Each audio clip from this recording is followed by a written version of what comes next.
Anyways, welcome, Isaiah, and anyone else that's coming in from anywhere. Tweet out the stream, let people know this is putting you over.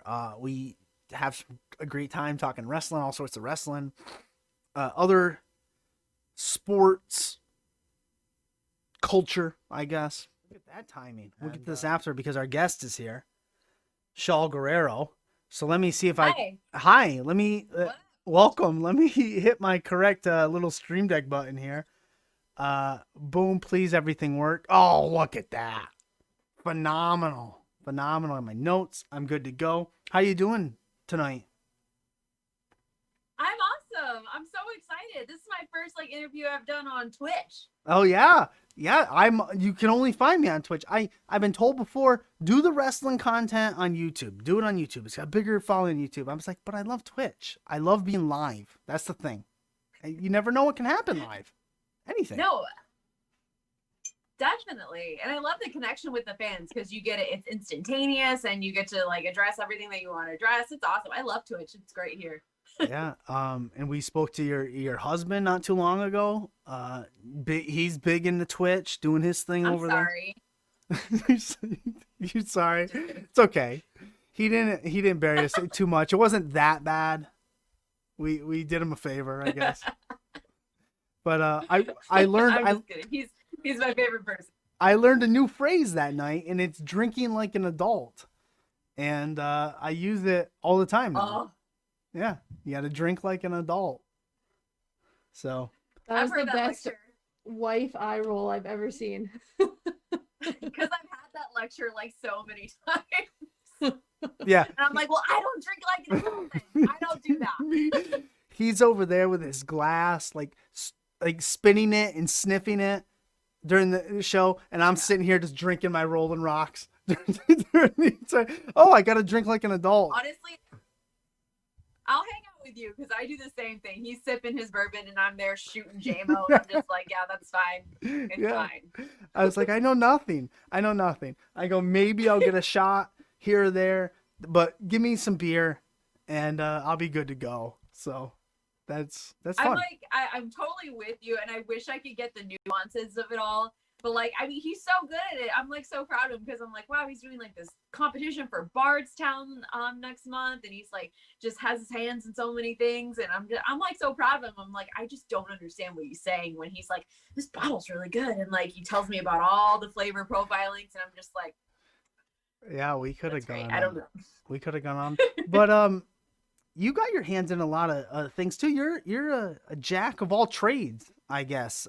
Dancer, thank you, wrestler, announcer, acting, stunt lady. Yeah. Did you get dancing? Did you? I did get dancing. I said dancing. I said dancer. She's a dancer. And you've been performing since a young age, right? I have 3 daughters. That's all they do upstairs. They do all that stuff. They do it all. They're doing stunt work upstairs. Yes. Oh, yes. Yes. They'll stand on the couch. They're in the gymnastics and they like wrestling. So as soon as they could do backflips, I've said this before on the show, as soon as they could do a backflip in gymnastics, it went instantly to a moonsault off the couch. Instantly. And I'm like, okay, so if you ever hear a thud, they're probably up there doing something. But someone either took or gave a moonsault. I don't know what's going on. I can tell you exactly. The oldest one would have given the moonsault, and the middle child would have taken it because she knows how to work. I'll take it. She knows how to work. The oldest one is stiff, man. She is stiff, and she's gotta go over. I love it. She's the Charlotte Flair of the household or something. I don't know. Tell her to come over to Chicago. She can train me. Yeah, she'll be there. And then the youngest is 4, so she knows nothing really. She's just getting into it. Yeah, she's still making up her mind about stuff right now. She's like, I don't know. But so I did my research, and you were performing. You were into everything at a young age. I don't think we need to delve on the fact. Everyone knows who your parents are, Vicky and the late Eddie. But when was that moment growing up where did you always want to be a wrestler or in the wrestling No. field? Go ahead.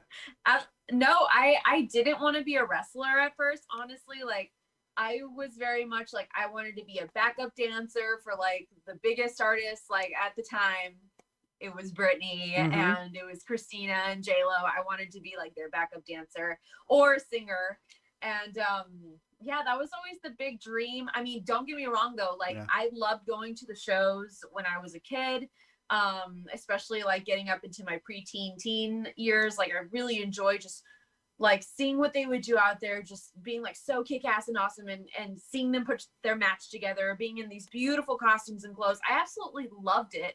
I just never, like, I don't want to get like dark and deep Yeah. or anything, but like I was in a really tough household. Like my dad was in like the midst of his addiction. My mom was trying to like hold the pieces of that together while keeping us okay when we weren't okay, and dealing with her own stuff. Like it was hard. And so like I did not have a lot of self-confidence in myself to think I could even do that. I'm like, I'm not skinny, I'm not pretty, I'm not whatever. So like I didn't think I was good enough to do any of the things I wanted to do. And so it wasn't until later on in life I was like, oh, maybe I can do this. When was that when you said to yourself, yeah, maybe I want to be a wrestler?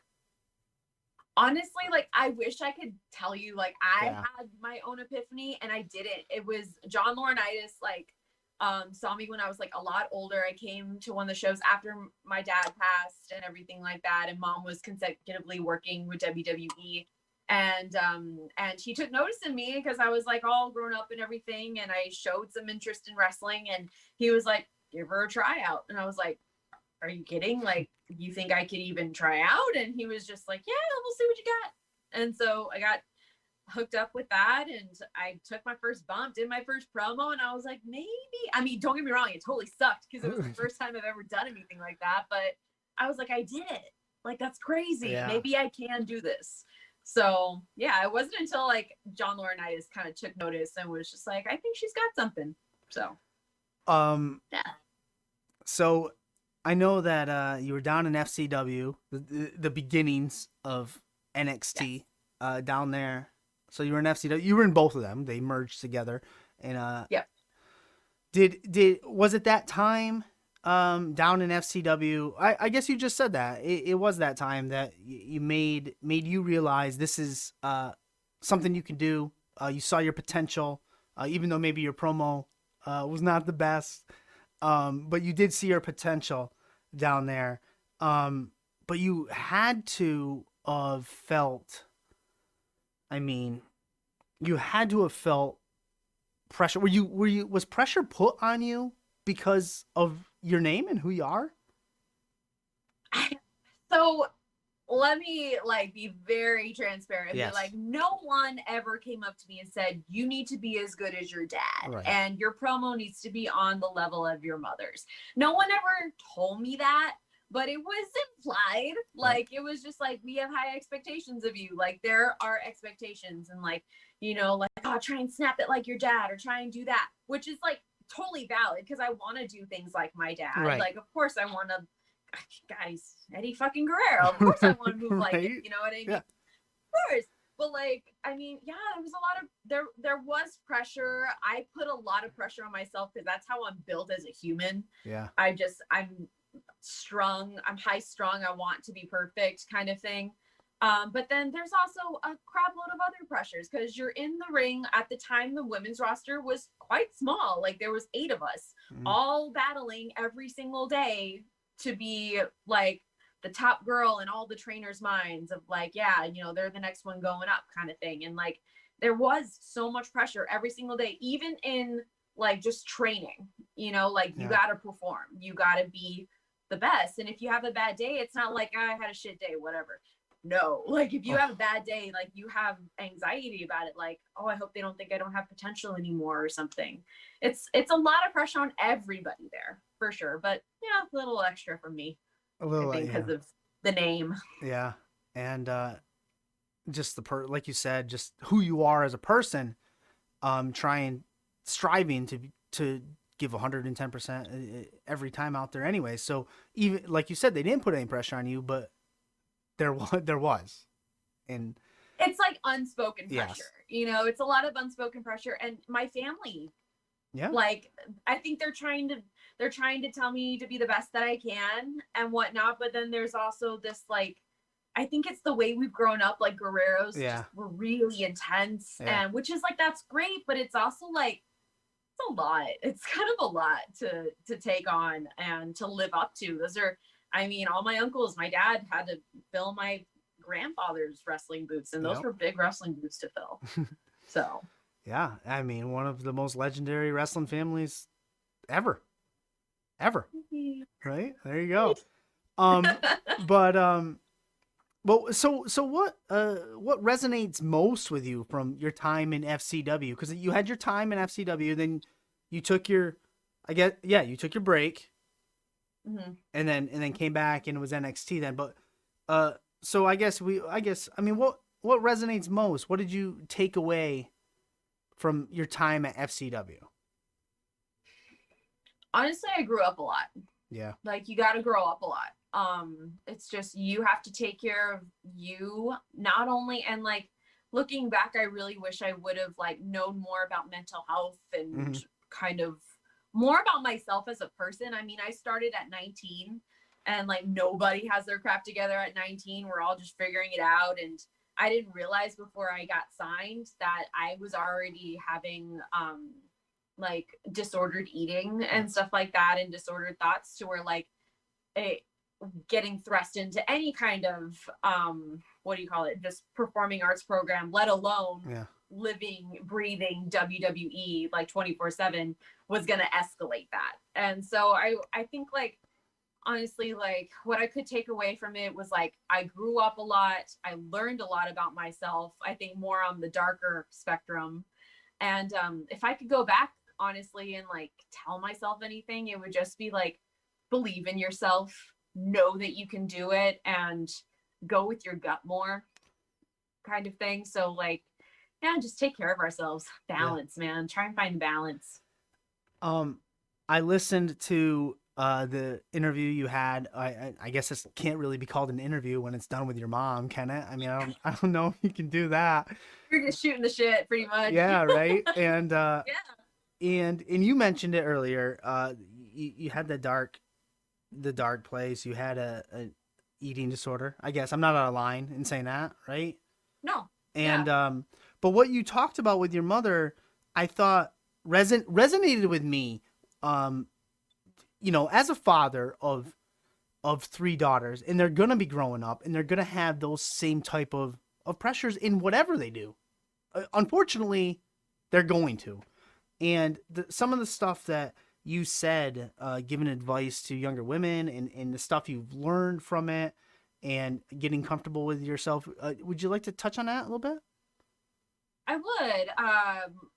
Yeah, like, I feel for you, because yeah, you got three daughters, Yeah. and you know, and this goes for like any young person, because I've also, or person in general, because I've met people even today, like men, women alike, across the spectrum of just like disordered eating and whatnot. And even coming back into wrestling, like, I'm in like my renaissance of wrestling right now. I'm like reigniting why I love it and why I want to do it, and re-debuting. Like, it's so hard, because one of the first thoughts I had when I decided to come back was like, okay, how am I going to look a certain way?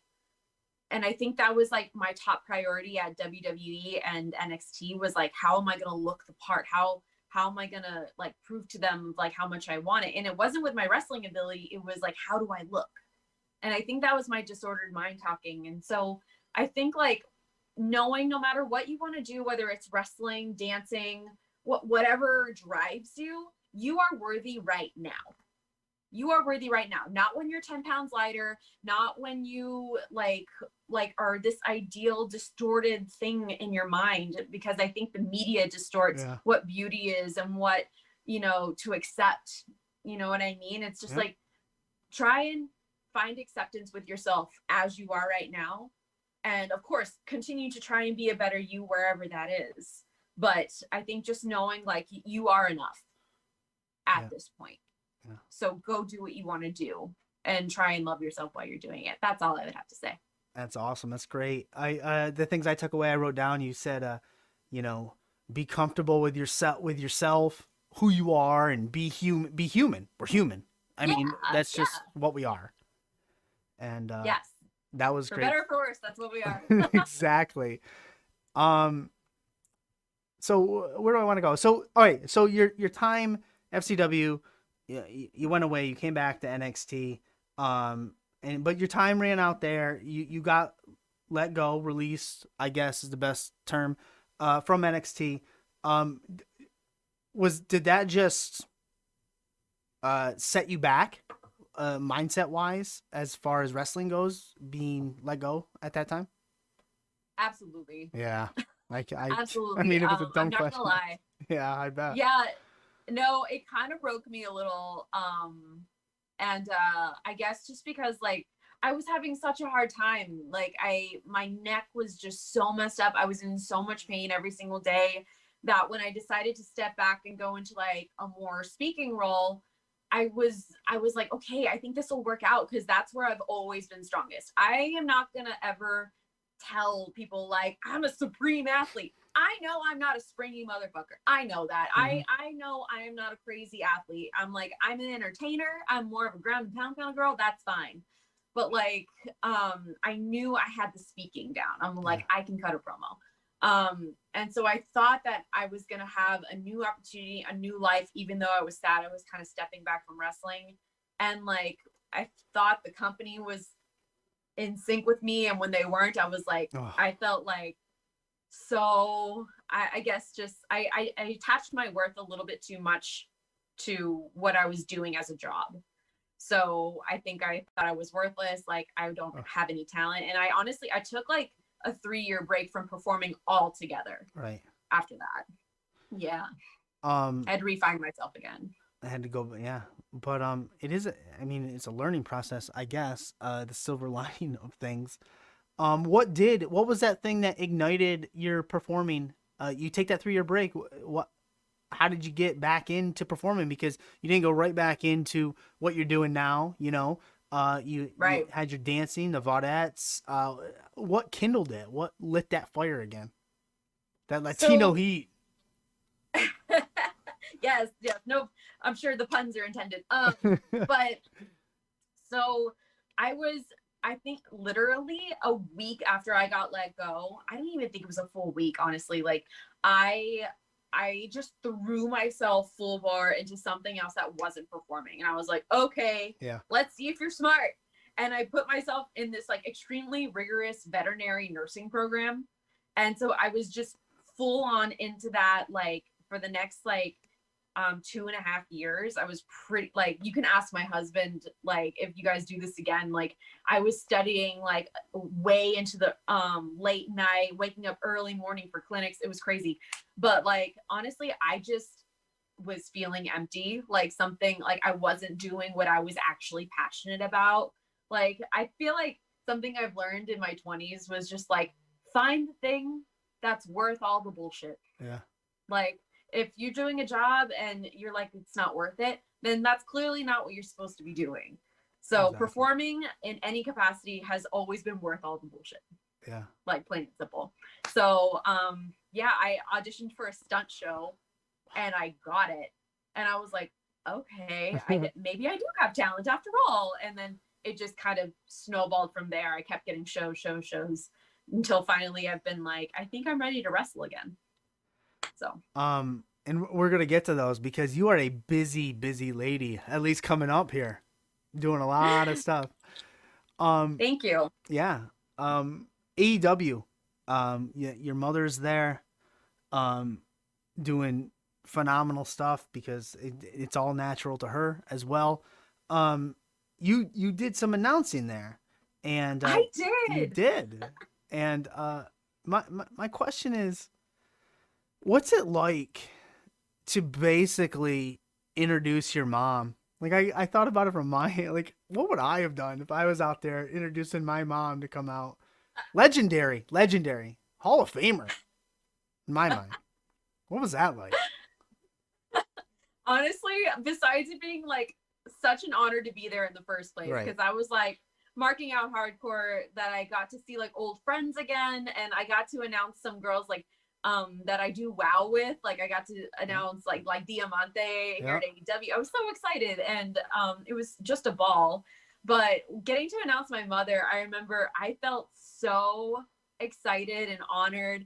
And after I was done, Justin Roberts came up to me. He was like, "Well, if I've never heard a biased announcement, it was that." And I'm like, good. I'm like, I'll get my ass kicked if I don't like put a little extra spice on it. Yeah. But it was an honor. It was really cool. My mom was loving it too. What's it? What's the experience? Working at AEW or being around AEW compared to WWE? It's very different. It's very, very different. Honestly, it was very relaxed there, very chill. I feel like I've always had this like tension instilled in me when going into backstage WWE, just because my father taught me. Like he was like, he would be like, don't breathe, don't talk, like just don't misbehave. Like, and I didn't. I never would not have the audacity to do that. But I think that always kind of stayed with me. Like even especially working for them. I've always kind of walked on eggshells in the back, and there's just kind of an air about it. Not at AEW. Everybody was very relaxed, very cool. I got to see a lot of old friends and family that I've known like throughout the years because of my mom and dad. Yeah. So it really was. It felt like home. Yeah. I really appreciate what they're doing. I hope I can work with them again. What would you like to do with them? Anything, right? Would you like to announce, manage, get in the ring, join your mom's stable? Oh my God. Yeah. Right? Of course, like Top's choice would be to wrestle, and I would love to be a mouthpiece too. Like I love what Eddie Kingston's doing right now. I'm like, that's amazing. Solid gold. That's like the prime job, man. Like hell yeah. But I would absolutely love to be a part of my mom's stable. I think we could do a lot with that. I would love to have Nyla Rose at my back, and as a partner, like yeah. I love the women's roster there. They're really great. Yeah, it's and they get a lot of flack for not having the greatest women's roster. Well, first of all, people have to remember it's only been around a year. One AEW. Year. Yeah, like recently they had their anniversary. Right, and people NXT's got the best women's rosters is a lot high on people's opinions, but NXT's been around forever, really. But AEW is coming up, man. They had the women's roster is getting strong, and it's only gonna get stronger coming down the line. So I got high hopes. What's that? No, I do too, and I also really appreciate that they give new talent a platform as well, especially with Dark. And then I think their women's roster is coming up so much. I mean, especially with Hikaru and Serena Deeb, which I'm like, I don't think I'm shy with saying like I love her. And like I mean Thunder Rosa was just there like tearing it up. Like there are some really great wrestlers. I have a lot of faith in Diamante there too, and Tay Conti and whatnot. So and Anna Jay's a natural talent. Like and she's only been wrestling like, oh my God, I want to say like just shy of 2 years. So yeah, they're coming up, and I think they're excelling in certain areas of it as well. So for sure. And the other thing I get out of them is there's a lot of different types of female wrestlers, types and styles, and I mean, you know what I'm saying, right? Absolutely. I love the diversity of the locker room. That's the word I was looking for. I mean, like Abaddon, I love Abaddon, and like the fact that we range from Abaddon to Big Swole, to Reba and like Dr. Britt, like there's just a beautiful like rainbow of people there, and I really appreciate it, and just giving people a platform that otherwise couldn't in other companies. Yeah, for sure. Abaddon just recently injured. Hopefully she's healing up healthy and will be back. Statlander's gonna be back soon. Awesome Kong can pop back and put some people over or through tables, whatever she wants to do. But yeah, I'm excited for it. And hopefully, you can get in there, be a part of it in one way or another, because you are an extremely busy lady, especially in wrestling now. I'm just going to quickly run down. November 13th, you're going to be in the Diamond Cup for Generation Champion Wrestling versus Renee Michelle. So those are 2 debuts right there off the bat. Yeah. That should be fun. Absolutely. Yeah, I can't wait to face Renee. It's already gotten a little spicy. Yeah. Between us, so that'll be fun. Yeah, that should be exciting for sure. November 21st, Zelo Pro debut. Now, correct me if I'm wrong. Zelo, I might be totally wrong. It might be another wrestler that I am mixing up. But did your husband wrestle for them too? Zelo Pro? Yes. Yes. Okay. Yes. Okay, so that was it.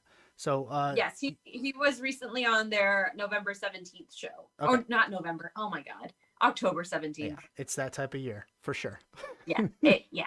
I don't even know what day it is. It's fine. Well, you should learn what date it is, because on Halloween you will be at the Wrestling Universe store in Queens, New York. I think you're doing a signing there, a little meet and greet gimmick at Halloween. Will you be dressing up? No. Okay. I feel so bad. We'll edit that out post. Don't worry. I mean, honestly, like the only thing I want to dress up as is wrestler Shaul. So I'm gonna I'll wear my ring jacket and my Guerrero snapback. I'm like, but than that, I'm like, can't go wrong with a snapback. I usually have a snapback on, but we're gonna have to hook you up with this bad boy soon. So like, yeah, we're gonna have to hook you up with that guy. Where can one of us get one of those? You guys, I also have a virtual signing tomorrow. Yep. You guys can check that out on my IG. That's pretty much where I put all of my gimmicks, where I'm gonna be. But I sell these at shows. I don't have them on ProWrestlingTees.com yet. Okay. So nice. Yeah. Awesome. Yep. We got the command in. We got your Twitter, your Instagram, your Patreon, and then your Pro Wrestling Tees. So what was that? Yeah, Instagram. So yes, go there for the latest for sure. Go ahead. Cool. So my Instagram is Shaul Guerrero. Yep. Pretty much. And then my Twitch. My Twitch is Shaul Guerrero. Twitter is Guerrero_Shaul. Pro Wrestling Tees is Shaul Guerrero. So pretty easy to find me. I'm not too hidden. Yeah, those come in. We got those babies posted. I asked this question to your husband. The question I asked to your husband was, have you ever cut the "excuse me" promo at home around Matt? And I believe he told me. I believe Vanessa. He said no, right? Yeah, he said no, because you guys have been around the business enough that like you leave the gimmicks at the airport. It's so true. It's so true, because I swear, like, if I cut an "excuse me" promo at home, I would get like I would get a chop or something. And then if he ever sang anything remotely near like Rusev, Aiden, or whatever freaking day he wants to put, it would not go down. We're not playing that. No. What if it was Shaul? Not even a Shaul day? What if it was Shaul day? Negative. I don't want that. He can have it. Gimmicks are not allowed in the house. I like that rule. That's a good rule.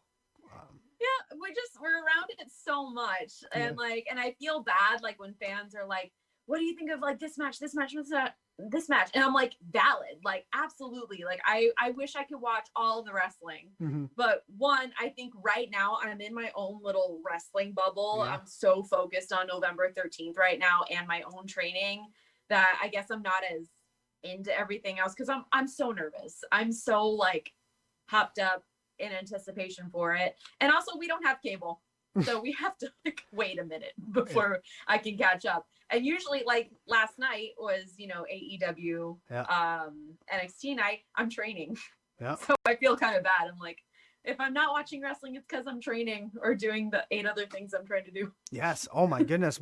I was talking to Vanessa for the show, and I had notes from last time because we were supposed to do this show a while ago, and I had 2 huge trees fall in my backyard. I heard. Yeah. That's insane. It was terrible. I'm sorry. It's okay.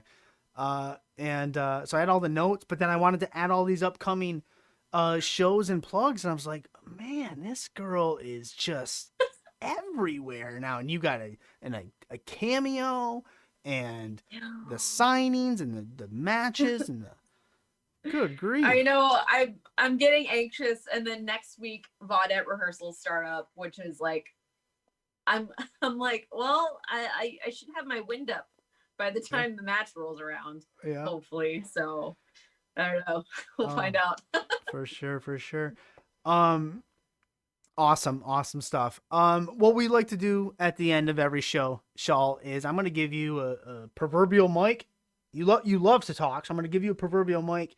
You can put over anything you want. You can let us know anything. I mean, you told us, we got the links, but the floor is yours. You can say anything, and I will not interrupt. All right, you guys. I cannot wait to see you guys at Generation Championship Wrestling on November 13th in Tampa, Florida. If you guys are not in Tampa, Florida, all good. You guys can stream it on Fight TV. Make sure you catch me at Zello Pro against Jamie Senegal. We're going to tear the house down. And other than that, make sure that you guys love yourselves. You are enough as you are right now. Keep rocking on. Te quiero mucho, la raza. The Guerrero out. All right. Thank you very much, Shaul. Have a wonderful night. Tell Matt I said hi. Thank you, you too. All right. Bye. Bye. Oh, that was great stuff. Oh gosh. That was good. I have goosebumps. How good was that? I was extremely nervous.